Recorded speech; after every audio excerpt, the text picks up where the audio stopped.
best way to get the best out of the individual is to make sure that they feel like leaders as well. So the leader, his or her job is to make other people feel like leaders.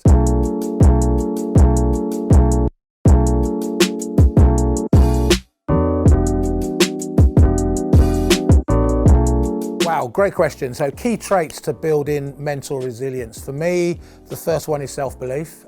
You really do need to believe whatever it is that you're trying to achieve, that you can do it, because there are going to be times when you're challenged, and sometimes the only thing that you have got to fall back on is that belief that you can achieve it.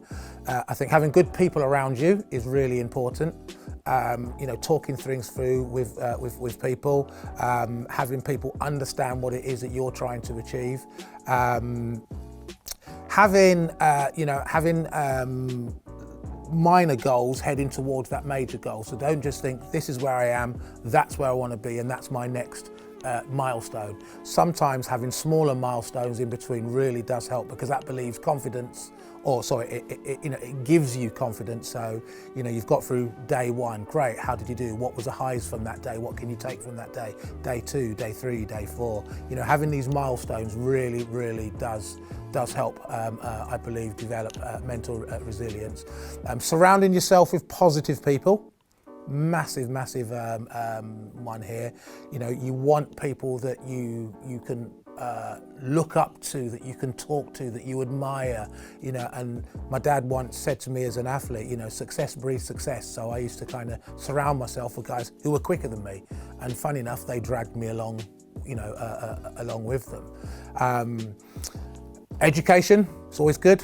Reading things, listening to things, whether it be podcasts, and looking at people who are where you want to be. Understanding trying to understand what they go through, what they do, can really help. And there are some obvious things, looking after yourself, better sleep, eating well. These might sound really corny, and they might sound like things you've heard before, but how many people actually put them into practice? I often get asked, can you develop and build mental resilience? The answer is yes. There are these things and lots of others. So I do believe it is something that you can improve on. I have over the years, and believe you me, not everything has gone the way that I've always wanted it to.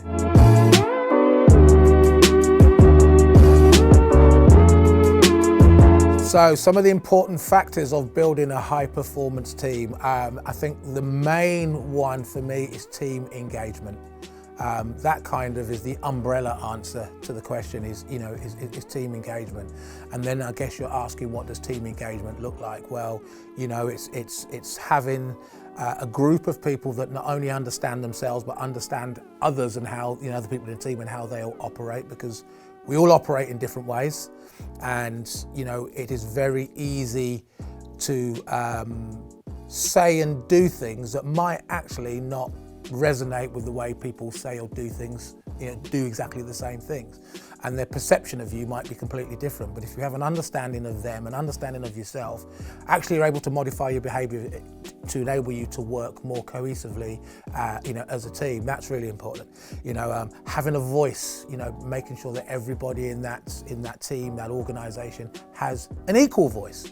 If I look back in the 4x400 metre relay, we all weren't exactly the same when it comes to speed. There was some that was quicker and there was some that was slower. We're all very quick, obviously, but the quickest person wasn't automatically the captain of the team.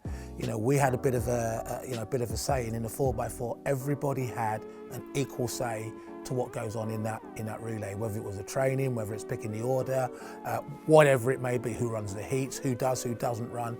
It was something that we all decided on, regardless to your, if you like, to where you were ranked in the world. So having a voice is really important. I believe. Certainly in the workplace, having the ability to progress. I think that's a big thing for people, knowing that they're not going to be stuck in one position. They've got that opportunity to grow, and to progress within an organisation is really important. I spoke about voice, empowerment.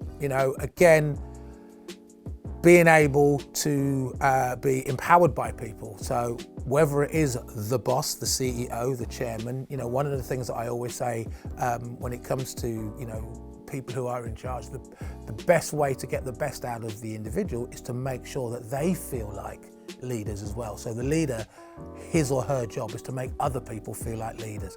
Give them that empowerment, because then they will really, want to work for you and the organisation. Transparency is important, really, really important. Be honest. If things are going well, say it. If things are going bad, say it. You know, if one wins, you all win. If one loses, you all lose. You know, transparency is really key. So these are the sort of things really that develop great engagement. And to me, great engagement promotes great performance. And that's really what you're looking for. So a long-winded way in saying it, I think the most important ingredient in a high-performing team is team engagement. There's a number of ways that this can be done. The first one, and the obvious one, is giving them the opportunity to speak openly and freely. Easier said than done in some circumstances, but the most important thing is people being able to have conversations with people. A lot of work that I've done that's revolved around mental health, one of the biggest, it's not the only, but one of the biggest issues is people bottling up things and not feeling they've got anyone to talk to, number one. And if they do, those people aren't really listening to them and they might be judging them. You know, so giving employees an opportunity, a stage, if you like, to be able to talk openly and freely with no comeback on them, because what they're trying to do is get things off of their chest and, you know, out of their head, or maybe into their head, whatever the case may be. So allowing that. One of the things that I say is a real cool thing to do is introducing a buddy system where employees buddy up with someone, and they have to work out who the right person is, so they can bounce ideas and they can have those conversations with someone. And there's a good old saying, a problem shared is a problem halved. Putting in little I'm trying to think, initiatives, if you like that is a real good thing. Something I've already spoken about today: transparency, being open, being honest about things. Because again, sometimes a lot of people's issues isn't what's said, it's what hasn't been said, and it's what that person has perceived that the management team or the CEO or the MD is thinking, and they could be so far from the truth. And sometimes your own imagination can actually run wild with you, and generally we think the worst rather than thinking the best in certain situations. So transparency for me could be a real key to stopping these mental issues actually starting. I mean, the list goes on, but there's a few things that I think that could make a huge difference to organisations.